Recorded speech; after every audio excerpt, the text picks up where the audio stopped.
வணக்கம். ஜெம் செய்திகளுக்காக சதீஷ் ராஜகோபால். இந்திய நேரப்படி மதியம் 1:30 மணி செய்திகள். முதலில் ஜெம் தலைப்பு செய்திகளை காணலாம். மகாராஷ்டிரத்தில் மும்பையிலும் மேற்கு கடற்கரை மாவட்டங்களிலும் தென்மேற்கு பருவமழை தீவிரம். மும்பையில் ஒரே நாளில் 30 சென்டிமீட்டர் மழை பெய்ததால் தாழ்வான பகுதிகளில் குளம்போல் மழைநீர் தேக்கம். எல் நினோ தாக்கத்தால் 27 மாநிலங்களில் வறட்சி ஏற்பட வாய்ப்புள்ளதாக எச்சரிக்கை. தமிழ்நாட்டின் 12 மாவட்டங்களில் குறைந்த நீர் தேவை உள்ள குறுகிய கால பயிர்களை பயிரிட அறிவுறுத்தல். மின்வாரிய உதவி பொறியாளர்களுக்கு பணி நியமன ஆணைகளை வழங்கினார் முதலமைச்சர் ஜோசப் விஜய். மின்துறை பற்றிய வெள்ளை அறிக்கையை நாளை வெளியிட உள்ளதாக அமைச்சர் நிர்மல்குமார் அறிவிப்பு. கவியரசு கண்ணதாசனின் நூற்றாண்டு விழாவை ஒட்டி தமிழ்நாடு முதலமைச்சர் ஜோசப் விஜய் புகழ் வணக்கம். தமிழ் மொழி உள்ளவரை கவியரசரின் புகழும் படைப்புகளும் என்றும் நிலைத்திருக்கும் என்றும் சுட்டிக்காட்டல். காவல்துறையை ஏவி அச்சுறுத்த தாவேக அரசு நினைத்தால் திமுக வேடிக்கை பார்த்து கொண்டிருக்காது. அடக்குறையை கண்டித்து சட்டப்பேரவை எதிர்க்கட்சித் தலைவர் உதயநிதி எச்சரிக்கை. ஈரானை தான் வீழ்ச்சியின் விளிம்புக்கு கொண்டு சென்றதாக அமெரிக்க அதிபர் டொனால்ட் ட்ரம்ப் கருத்து. ஈரானுக்கு எதிராக தான் செயல்படுவதை அமெரிக்கா விரும்பவில்லை என்று சுட்டிக்காட்டல். முதலமைச்சரின் வருகைக்காக போக்குவரத்து கழக தொழிலாளர்களை காக்க வைத்துள்ள தாவேக அரசு. தேவையின்றி பேருந்துகளை இயக்கி எரிபொருளை வீணாக்குவதற்கு பாமக தலைவர் அன்புமணி கண்டனம். இனி விரிவான செய்திகளை காணலாம். மும்பையில் தென்மேற்கு பருவமழை தீவிரமடைந்துள்ள நிலையில் நகரின் தாழ்வான இடங்களில் தண்ணீர் தேங்கியுள்ளது.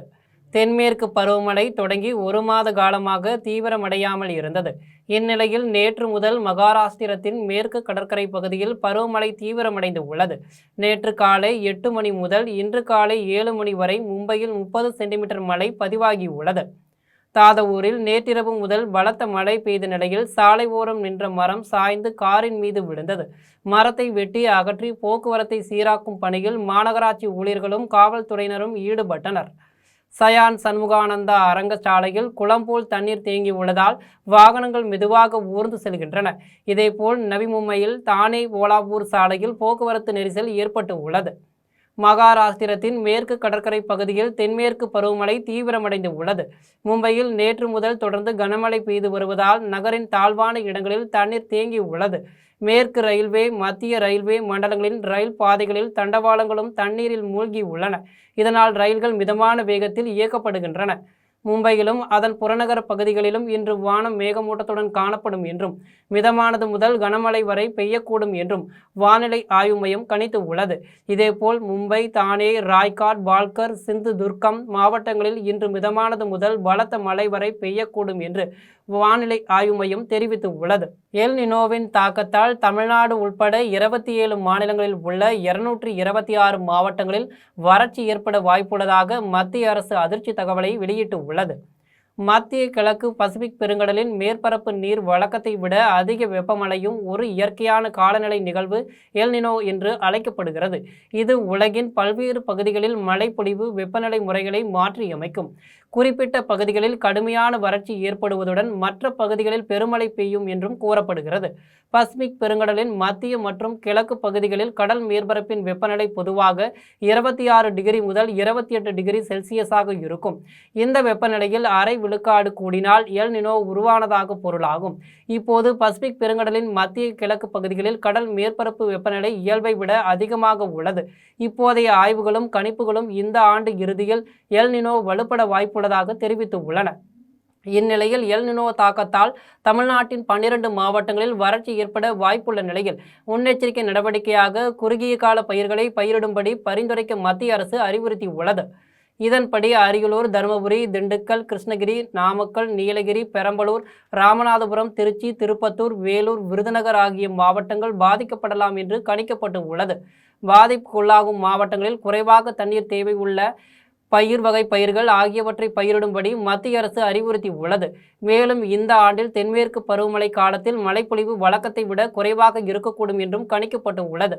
தமிழ்நாடு அரசு பணியாளர் தேர்வாணையம் மூலம் தேர்ந்தெடுக்கப்பட்ட 383 உதவி பொறியாளர்கள், 18 உதவி கணக்கு அலுவலர்களுக்கு பணி நியமன ஆணைகளை முதலமைச்சர் ஜோசப் விஜய் வழங்கியுள்ளார். தமிழ்நாடு மின்சார வாரியத்தில் உதவி பொறியாளர்கள், உதவி கணக்கு அலுவலர்கள் பணிக்கு அரசு பணியாளர்கள் தேர்வாணையம் மூலம் தேர்வு நடத்தினர். அதன் மூலம் தேர்வு செய்யப்பட்ட உதவி பொறியாளர் 383 பேருக்கும் உதவி கணக்கு அலுவலர்கள் 18 பேருக்கும் பணி நியமன ஆணைகள் வழங்கும் விழா சென்னை கலைவாணர் அரங்கில் நடைபெற்றது. இந்த விழாவில் முதலமைச்சர் ஜோசப் விஜய், மின்துறை அமைச்சர் நிர்மல்குமார், எரியாற்றல் துறை செயலாளர் ராதாகிருஷ்ணன் உள்ளிட்டோர் கலந்து கொண்டனர்.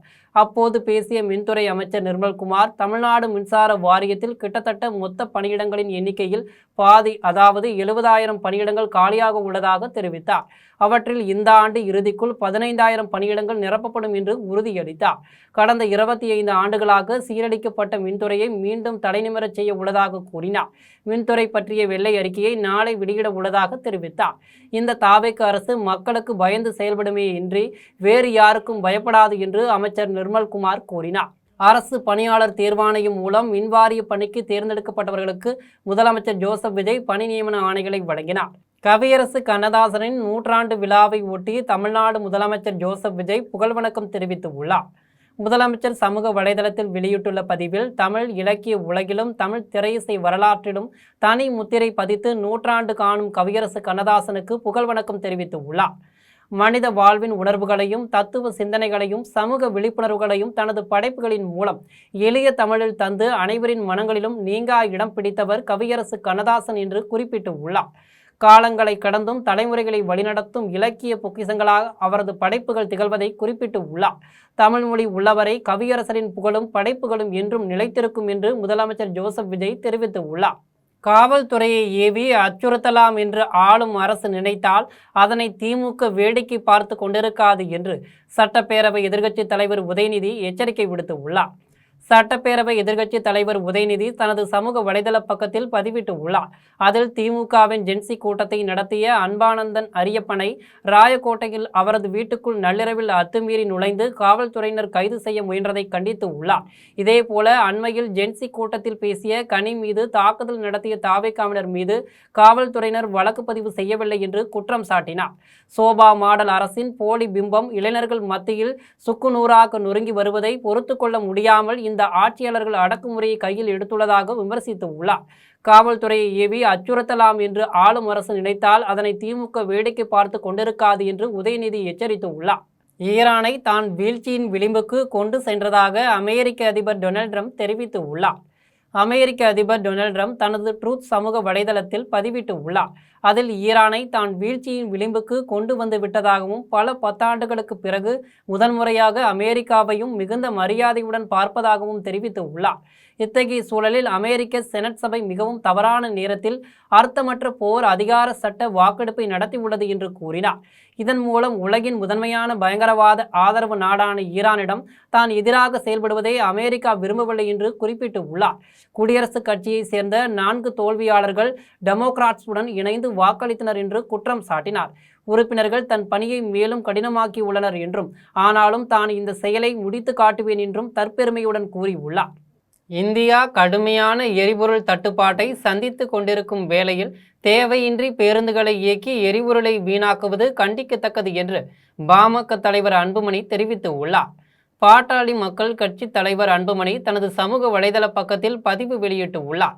அதில் தமிழ்நாடு முதலமைச்சர் ஜோசப் விஜய் அவர்களின் 52ஆம் பிறந்தநாளை ஒட்டி கடந்த 22ஆம் தேதி புதிய பேருந்துகள் இயக்க தொடக்க விழாவுக்காக தமிழகத்தின் பல்வேறு பகுதிகளில் இருந்து 300 அரசு பேருந்துகள் சென்னைக்கு கொண்டு வரப்பட்டது.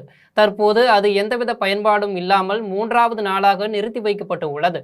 இந்தியா கடுமையான எரிபொருள் தட்டுப்பாட்டை சந்தித்துக் கொண்டிருக்கும் வேளையில் தேவையின்றி பேருந்துகளை இயக்கி எரிபொருளை வீணாக்குவது கண்டிக்கத்தக்கது என்று கூறினார். இதனால் தமிழகத்தின் பல பகுதிகளில் இருந்து வரவழைக்கப்பட்ட ஓட்டுநர்களும் நடத்துனர்களும் தங்குவதற்கு இடமும் உணவும் இல்லாமல் தவித்து வருவதாக குற்றம் சாட்டினார்.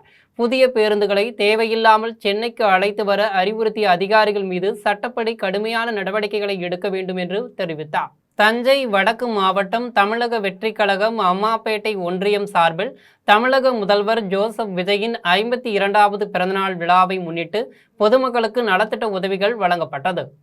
தமிழக முதல்வர் ஜோசப் விஜயின் 52வது பிறந்தநாள் விழா தஞ்சை வடக்கு மாவட்டம் தமிழக வெற்றிக் கழகம் அம்மாப்பேட்டை ஒன்றியம் சார்பில் வடக்கு மாவட்ட செயலாளர் நிஜாம் அலி, மத்திய ஒன்றிய கழக செயலாளரும் ஒருங்கிணைந்த ஒன்றிய பொறுப்பாளருமான சசி ஆகியோர் தலைமையில் நடைபெற்றது. இதனை முன்னிட்டு அம்மாப்பேட்டை ஒன்றியத்தில் கழக நிர்வாகி பாண்டியன் ஏற்பாட்டில் அம்மாப்பேட்டை பேருந்து நிலையத்தில் மாபெரும் நலத்திட்ட உதவிகள் வழங்கும் நிகழ்ச்சி நடைபெற்றது.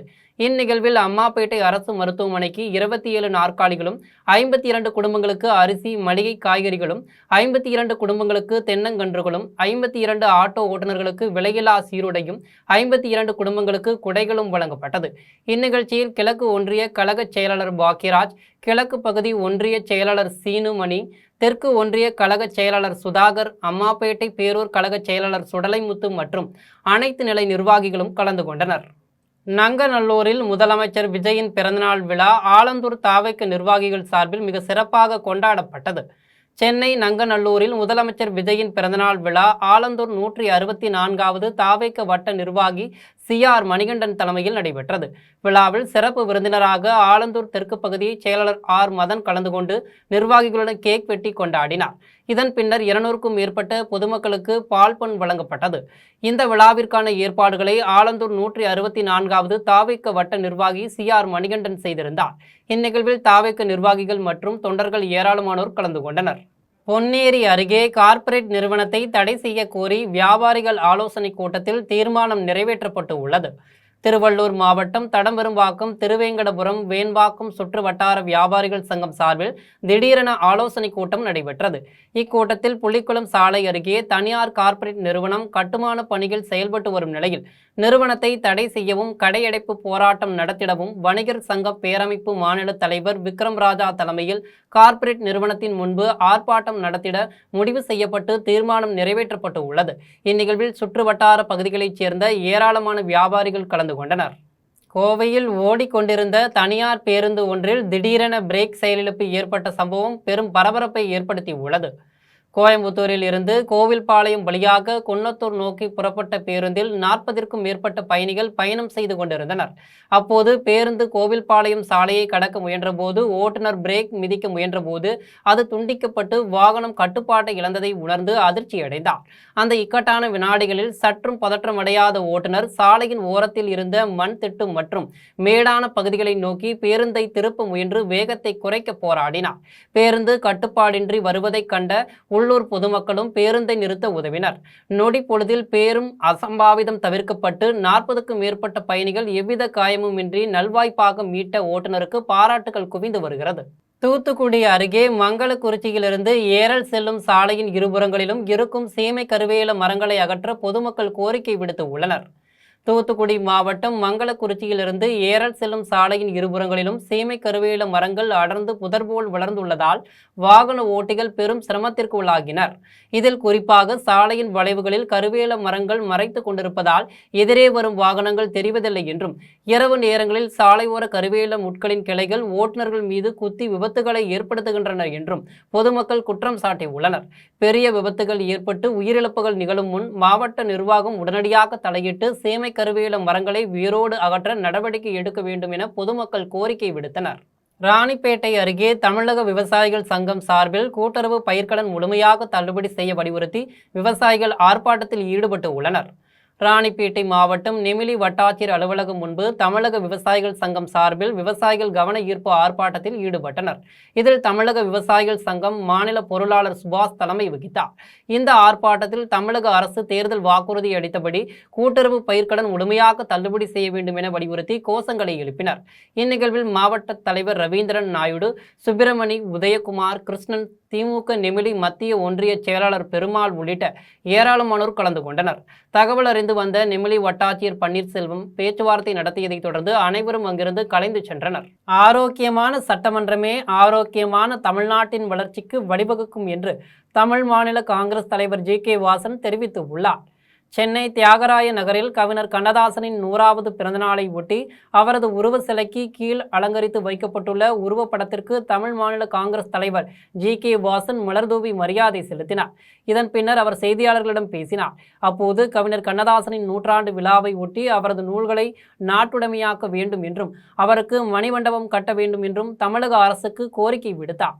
சட்டமன்றத்தில் முதல்வரின் பதிலுரை தொடர்பான கேள்விக்கு ஆரோக்கியமான சட்டமன்றமே ஆரோக்கியமான தமிழ்நாட்டின் வளர்ச்சிக்கு வழிவகுக்கும் என்று பதிலளித்தார். காரனோடையில் இயேசு ஊழியங்கள் அறக்கட்டளை சார்பில் நடைபெற்ற இலவச பொது மருத்துவ முகாமில் 500க்கும் மேற்பட்ட பொதுமக்கள் கலந்து கொண்டு பயனடைந்தனர். திருவள்ளூர் மாவட்டம் சோழவரம் அருகே காரனோடையில் இயேசு ஊழியங்கள் அறக்கட்டளை சார்பில் இலவச பொது மருத்துவ முகாம் நடைபெற்றது. இதில் தனியார் மருத்துவமனையைச் சேர்ந்த மருத்துவர்கள் கலந்து கொண்டு சிகிச்சைகள் அளித்து மருந்து மற்றும் மாத்திரைகள் இலவசமாக வழங்கினர்.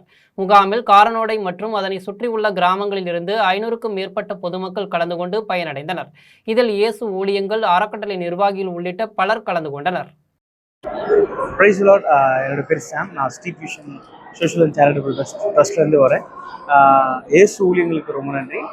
மெரிடியன் ஹாஸ்பிட்டலும் அகர்வால் ஹாஸ்பிட்டலும் சேர்ந்து நடத்துகிற அந்த முகாமில் எங்கள் ஓம் பிள்ளைங்களும் எங்கள் தாயகமில் இருக்கிற உமன்ஸ் ப்ளஸ் எல்ட்ரஸ் அவங்களுக்கு இந்த 3 பேருக்கு கேட்ராக் ஆப்ரேஷன் நடக்குது. ரொம்ப சந்தோஷம். இன்னைக்கு ஏசு ஊழியங்கள்லேருந்து இன்னைக்கு இந்த முகாம் நடந்ததில் எங்கள் ஸ்ட்ரீட் விஷன் குழந்தைங்களும் ப்ளஸ் அந்த இருக்கிற முதியோருக்கும் ரொம்ப பயனுள்ளதாக இருக்குது. ஏசு ஊழியங்களுக்கு மிக மிக நன்றி. தேங்க்யூ. கோவில்பட்டி அருகே உள்ள தனியார் தீப்பெட்டி ஆலையில் திடீரென ஏற்பட்ட தீ விபத்தில் 1 கோடி ரூபாய்க்கு மேலான பொருட்கள் எரிந்து முற்றிலும் நாசமானது. தூத்துக்குடி மாவட்டம் கோவில்பட்டி அருகே கோலைத்தேவன்பட்டியில் பட்டன் என்பவருக்கு சொந்தமான தீப்பெட்டி ஆலையில் திடீரென தீ விபத்து ஏற்பட்டது. இதனை பார்த்த ஊழியர்கள் அவசரமாக ஆலயத்திலிருந்து வெளியேறினர். இதுகுறித்து தகவல் அறிந்து சம்பவ இடத்திற்கு வந்த கழுகுமலை மற்றும் கோவில்பட்டி தீயணைப்பு துறையினர் தீயை போராடி இணைத்தனர். ஊழியர்கள் அவசரமாக வெளியேறியதால் யாருக்கும் எந்தவித பாதிப்பும் ஏற்படவில்லை. ஆனால் இந்த தீ விபத்தில் தீப்பெட்டி உற்பத்திக்கு பயன்படுத்தப்படும் 6 இயந்திரங்கள், தீக்குச்சிகள், மூலப்பொருட்கள் என 1 கோடி ரூபாய்க்கு மேலான பொருட்கள் எரிந்து முற்றிலும் நாசமானது. மேலும் விபத்து குறித்து கழுகுமலை காவல்துறையினர் வழக்கு பதிவு செய்து விசாரணை மேற்கொண்டு வருகின்றனர். பெரம்பலூரில் நடைபெற்ற தமிழ்நாடு மருத்துவர் சமூக நலச்சங்கம் மற்றும் முடி திருத்தும் தொழிலாளர் நலச்சங்கத்தின் செயற்குழு கூட்டத்தில் பல்வேறு கோரிக்கைகள் அடங்கிய தீர்மானங்கள் நிறைவேற்றப்பட்டது. பெரம்பலூரில் தமிழ்நாடு மருத்துவர் சமூக நலச்சங்கம் மற்றும் முடி திருத்தும் தொழிலாளர் நலச்சங்கத்தின் மாநில செயற்குழு கூட்டம் மாநில தலைவர் முத்து தலைமையில் நடைபெற்றது. இக்கூட்டத்தில் மிகவும் பிற்படுத்தப்பட்டோர் பட்டியலில் உள்ள மருத்துவர் மற்றும் நாவிதர் சமூகம் பயன்பெறும் வகையில் 5% உள் ஒதுக்கீடு வழங்க வேண்டும், ஓய்வூதியம் மற்றும் 5 லட்சம் மதிப்பிலான இலவச மருத்துவ காப்பீடு வழங்க வேண்டும் என்பது உள்ளிட்ட பல்வேறு தீர்மானங்கள் நிறைவேற்றப்பட்டது. இதில் மாநில பொதுச் செயலாளர் ராஜன், மாநில பொருளாளர் முருகன் உள்ளிட்ட நிர்வாகிகள் கலந்து கொண்டனர்.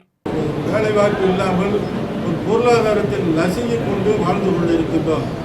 ஆரம்ப காலத்தில் எங்களுடைய குலத்தொழில் இந்த முடியிருக்கும் தொழில் இல்லை. எங்களுடைய குலத்தொழில் சித்த மருத்துவம் தான். அந்த சித்த மருத்துவம் தொழில் செய்து கொண்டிருக்கின்ற அந்த வேளையில் இடையில் இந்த முடியிருக்கும் தொழில் வந்தது. அந்த தொழிலை செய்து கொண்டு எங்களுடைய மக்கள் மிக மிக வறுமையில் வாழ்ந்து கொண்டிருக்கின்றார்கள். ஆக எங்களுடைய குழந்தைகளுக்கு கல்வியில் எந்த பிரயோஜனம். நாகர்கோவில் அருகே புத்தேரி பகுதியில் 50க்கும் மேற்பட்ட நாம் தலைவர் இயக்க தொண்டர்கள் வீடு வீடாக சென்று உறுப்பினர் சேர்க்கையில் ஈடுபட்டு உள்ளனர். கன்னியாகுமரி மாவட்டம் நாகர்கோவில் அருகே புத்தேரி பகுதியில் நாம் தலைவர் இயக்க அணியினர் வீடு வீடாக சென்று உறுப்பினர் சேர்க்கும் பணியில் ஈடுபட்டனர். அப்போது பெண்கள், முதியோர்கள், இளைஞர்கள் ஆகியோரிடம் நேரடியாக உரையாடி புதிய உறுப்பினர்களை இயக்கத்தில் இணைத்தனர். இதில் மாவட்ட மீன் விவசாயிகள் உற்பத்தியாளர்கள் கூட்டுறவு சங்க சேர்மன் சகாயம் உள்ளிட்டோர் கலந்து கொண்டனர். கேட்க தான் போறோம். அப்படி சொன்ன கொள்கைகளை பத்தி கேட்க தான் போறோம். எல்லாமே செய்யறது ஒரு மனிதர், அண்ணாமலை சொல்லி ஒரு மனிதருக்காக செயல்படும் இயக்கம். அதுல நாங்களும் பயணிக்க சந்தோஷமா இருக்கிறோம். அவர் எந்த முடிவு எடுத்தாலும், எந்த சூழ்நிலை எந்த முடிவு எடுத்தாலும் கன்னியாகுமரி மாவட்டத்தினுடைய அவரை நேசிக்கும், மக்கள் நலனை யோசிக்கும், போதையை ஒழிக்கும், இயற்கை விவசாயத்தை விரும்பும் அனைவரும் ஒன்றிணைந்து செயல்படும். மதுரை மாவட்டம் பாலமேடு அருகில் உள்ள சாத்தையாறு அணை போதிய மழை பெய்யாததாலும் பல ஆண்டுகளாக சரியான பராமரிப்பு இல்லாததாலும் வறண்டு போய் காணப்பட்டு உள்ளது. மதுரை, திண்டுக்கல் மாவட்டங்கள் இடையே உள்ளது சிறுமலை. இந்த மலையில் தோன்றி வைகையில் கலக்கும் ஒரு துணையாறு சாத்தையாறு. இந்த ஆற்றில் அலங்காநல்லூர், பாலமேடு ஆகிய ஊர்களுக்கு அருகே சாத்தையாறு அணை கட்டப்பட்டு உள்ளது. இந்த அணையிலிருந்து 11 குளங்கள் பாசனம் பெறுகின்றன. மொத்தம் 43,000 ஹெக்டர் பாசன பரப்பு உள்ளது. அணை நிரம்பினால் வரும் மிகைநீர் மாட்டுத்தாவணி சம்பக்குளம் வழியாக வண்டியூர் குளத்துக்கு வந்து வைகை ஆற்றுடன் கலக்கிறது. 26 அடி உயரமுள்ள சாத்தையாறு அணை கடந்த சில ஆண்டுகளாக போதிய மழை பெய்யாததாலும் சரியான பராமரிப்பு இல்லாததாலும் வறண்டு போய் காணப்படுகிறது. சிறுமலை அடிவார பகுதியில் ஆடும் மாடுகள் மேய்ப்போர் அவற்றுக்கு தண்ணீர் காட்டுவதற்கு சாத்தையாறு அணைக்கு வருவது வழக்கம்.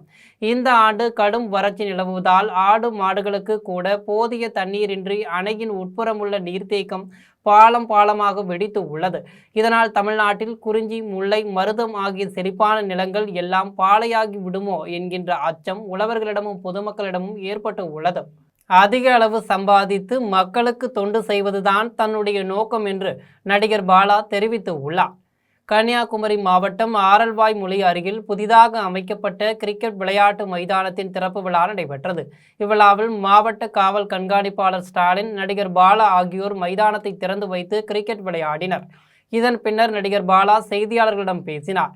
அப்போது இளைஞர்கள் அதிக அளவு திறன் கொண்டவர்களாக இருக்கின்றனர். எனவே நான் அவர்களுக்கு அறிவுரை கூறும் அளவிற்கு இல்லை, மாறாக அவர்களிடமிருந்து பல அறிவுரைகளை நான் பெறுகின்ற நிலையில்தான் உள்ளேன் என்று தெரிவித்தார். நடிகர் லாரன்ஸின் அரசியல் வருகை குறித்த கேள்விக்கு அது அவருடைய வழி, தன் வழி அது அல்ல என்று பதிலளித்தார். அதிக அளவு சம்பாதித்து மக்களுக்கு தொண்டு செய்வதுதான் தன்னுடைய நோக்கம் என்று தெரிவித்தார். நீங்க நிறைய தொண்டு பண்ணிக்கிட்டு இருக்கீங்க. அரசியலுக்கு வர்றதுக்கு உங்களுக்கு நான் ஸ்டேட்மெண்டா கூட எழுதி கூட தரேன். அது அவ்வளவு பெரிய ஆளுங்க அந்த அளவுக்கு தகுதியும் கிடையாது. சத்தியமா சொல்றேன், கடைசி வரைக்கும் உயிருள்ள வரைக்கும் நான் என்ன சம்பாதிக்கணும், அதுல மக்களுக்கு தொண்டு மட்டுமே செய்யறதை தவிர்த்து வேற எதுவுமே நான் செய்ய மாட்டேன். எதுவும் தெரியாதுன்னா இது ஸ்டேட்மெண்ட் வராங்க அரசியலுக்கு, அவங்களுக்கு ஐயோ சார், அது அண்ணனோட வழி. நமக்கு அந்த வழி இல்லை.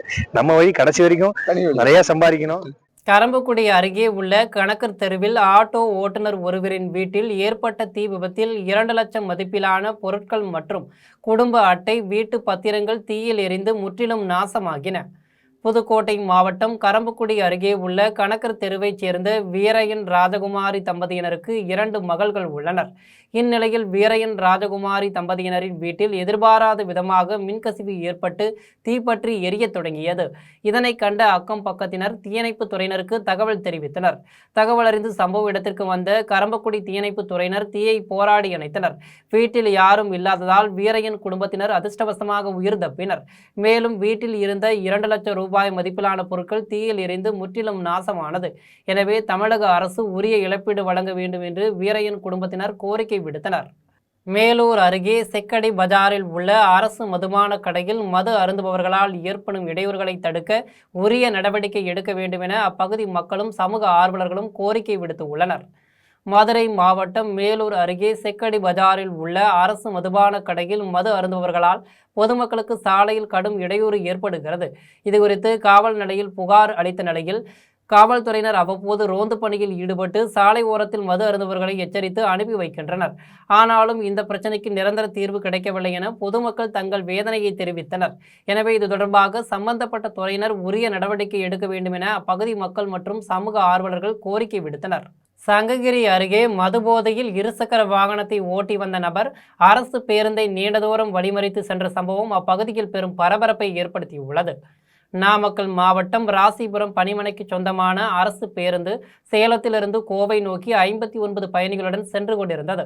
சங்ககிரியில் பயணிகளை இறக்கிவிட்டு மீண்டும் கோவை நோக்கி புறப்பட்ட போது இருசக்கர வாகனத்தில் வந்த நபர் திடீரென பேருந்தின் முன்பகுதியில் சென்று பேருந்தை முன்னே செல்ல விடாமல் 3 கிலோமீட்டர் தூரம் வரை பேருந்தின் முன்பாக ஆபத்தான முறையில் இருசக்கர வாகனத்தை இயக்கினார். இதனால் பேருந்தில் பயணம் செய்த பெண்கள், முதியவர்கள், குழந்தைகள் உள்ளிட்ட அனைத்து பயணிகளும் அச்சமடைந்தனர். மேலும் பயணிகள் சிலர் இந்த காட்சிகளை செல்போனில் வீடியோவாக பதிவு செய்து சமூக வலைதளங்களில் வெளியிட்டுள்ள நிலையில் பொதுமக்களிடையே பெரும் பரபரப்பை ஏற்பட்டு உள்ளது. தியாகராய நகர் அருகே முன்பகை காரணமாக வாலிபர் ஒருவரை கத்தியால் வெட்டியும் அங்கிருந்த 2வரை சரமாரியாக தாக்கியும் ரகளையில் ஈடுபட்ட நபர்களால் அப்பகுதியில் பெரும் பரபரப்பு ஏற்பட்டு உள்ளது. சென்னை தியாகராய நகர் அருகே ஜல்லடியான்பேட்டையைச் சேர்ந்த கிஷோர் என்ற இளைஞருக்கும் அதே பகுதியைச் சேர்ந்த ஸ்ரீகாந்துக்கும் இடையே முன்விரோதம் இருந்து வந்தது. இந்நிலையில் மதுபோதையில் இருந்த ஸ்ரீகாந்திற்கும் கிஷோருக்கும் இடையே மீண்டும் தகராறு ஏற்பட்டு உள்ளது. இதில் ஆத்திரமடைந்த ஸ்ரீகாந்த் தனது நண்பர்களான சந்துரு, சதீஷ் உள்ளிட்ட சிலருடன் சேர்ந்து பத்மாவதி நகரில் உள்ள பள்ளி மைதானத்தின் பின்புறம் கிஷோரை கத்தியால் வெட்டி உள்ளார். மேலும் அவரும் அவரது நண்பர்களும் சாலையில் அமர்ந்து கொண்டிருந்த ராதாகிருஷ்ணன், ஆட்டோ ஓட்டுநர் முருகானந்தம் ஆகியோரையும் காரணமின்றி சரமாரியாக தாக்கினர். பலத்த காயமடைந்த மூவரும் உடனடியாக சிகிச்சைக்காக தாம்பரம் அரசு மருத்துவமனையில் அனுமதிக்கப்பட்டனர். இதுகுறித்து மருத்துவமனை நிர்வாகம் அளித்த தகவலின் பேரில் தியாகராய நகர் காவல்துறையினர் சம்பவ இடத்திற்கு விரைந்து சென்று தீவிர விசாரணை மேற்கொண்டனர். வன்முறையில் ஈடுபட்ட தனுஷ், ஜீவானந்தம் ஆகிய இருவரை கைது செய்தனர். மேலும் இவ்வழக்கின் முக்கிய குற்றவாளிகளான ஸ்ரீகாந்த், சந்துரு மற்றும் சதீஷ் தற்போது தலைமறைவாகி உள்ளனர். அவர்களை பிடிப்பதற்காக காவல்துறையினர் தனிப்படை அமைத்து தீவிரமாக தேடி வருகின்றனர். பல்லாவரம் அருகே மின்சார கேபிள்களை கிரேன் உதவியுடன் வாகனத்தில் திருடிச் சென்ற நபரை காவல்துறையினர் கைது செய்து உள்ளனர். சென்னை பல்லாவரம் அருகே ஜிஎஸ்டி சாலை வழியாக பல்வேறு பகுதிகளுக்கு மின் இணைப்பு வழங்குவதற்காக மின் வாரியத்தினர் பள்ளம் தோண்டி கேபிள் பதிக்கும் பணியில் ஈடுபட்டு வருகின்றனர். இந்நிலையில் வழக்கம் போல் காலை பணியாளர்கள் வந்து பார்த்தபோது அங்கு வைக்கப்பட்டிருந்த மின் கேபிள்கள் திருடு போயிருப்பதை கண்டு அதிர்ச்சியடைந்தனர். இதுகுறித்து பல்லாவரம் காவல் நிலையத்தில் புகார் அளித்ததன் பேரில் காவல்துறையினர் விசாரணை மேற்கொண்டு வருகின்றனர். மேலும் அப்பகுதியில் பொருத்தப்பட்டிருந்த சிசிடிவி காட்சிகளை ஆய்வு செய்தபோது மர்ம நபர் ஒருவர் கிரேன் மூலம் சாலையில் வைத்திருந்த கேபிள் ஒயர்களை தூக்கி வாகனத்தில் மாற்றி திருடிச் சென்றது தெரிய வந்தது. மேலும் விசாரணையில் ரெட்டில்ஸ் பகுதியைச் சேர்ந்த சண்முகம் என்பவர் கேபிள்களை வாங்கியது தெரிய வந்தது. அவரை கைது செய்து 20 லட்சம் ரூபாய் மதிப்புடைய கேபிள்களையும் பறிமுதல் செய்தனர். தொடர்ந்து இவ்வழக்கில் தொடர்புடையவர்களை காவல்துறையினர் தேடி வருகின்றனர். காரைக்கால் அருகே உள்ள தலத்திரு தூய அந்தோணியார் ஆலய தேர்பவனியில் ஏராளமான கிறிஸ்தவர்கள் கலந்து கொண்டு சிறப்பு பிரார்த்தனையில் ஈடுபட்டு உள்ளனர். புதுச்சேரி மாநிலம் காரைக்கால் அருகே தலத்தெருவில் உள்ள தூய அந்தோணியார் ஆலயத்தின் ஆண்டு திருவிழாவை ஒட்டி சிறப்பு திருப்பலி நடைபெற்றது.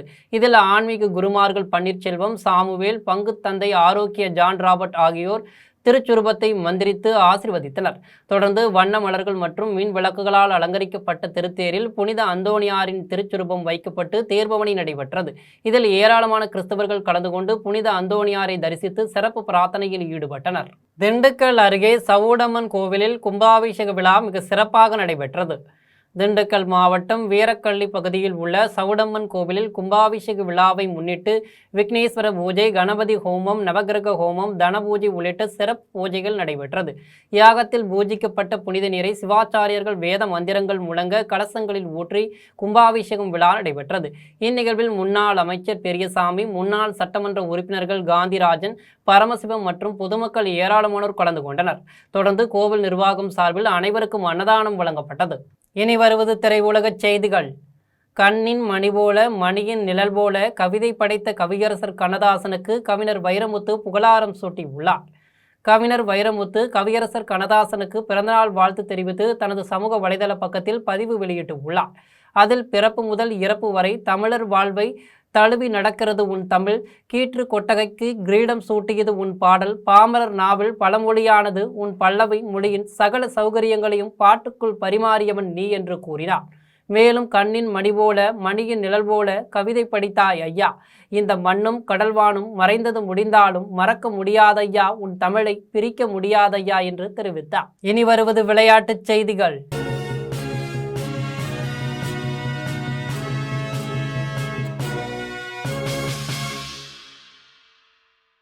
மெக்சிகோவில் நடைபெற்ற உலக கோப்பை கால்பந்து போட்டியில் காங்கோவை வீழ்த்தி கொலம்பியா அபார வெற்றி பெற்று உள்ளது. மெக்சிகோவில் 23வது உலகக்கோப்பை கால்பந்து போட்டி தொடர் நடைபெற்றது. இதில் ஹே பிரிவு லீக் ஆட்டத்தில் கொலம்பியா காங்கோ அணிகள் மோதின. ஆட்டத்தின் முடிவில் கொலம்பியா அணி 1-0 என்ற கணக்கில் காங்கோவை வீழ்த்தி அபார வெற்றி பெற்றது. இதில் கொலம்பியாவின் டேனியல் முனோஸ் 76வது நிமிடத்தில் ஒரு கோல் அடித்து வெற்றிக்கு வழிவகுத்தார். இனி வருவது தங்கம், வெள்ளி மற்றும் பங்குச்சந்தை விலை நிலவரம்.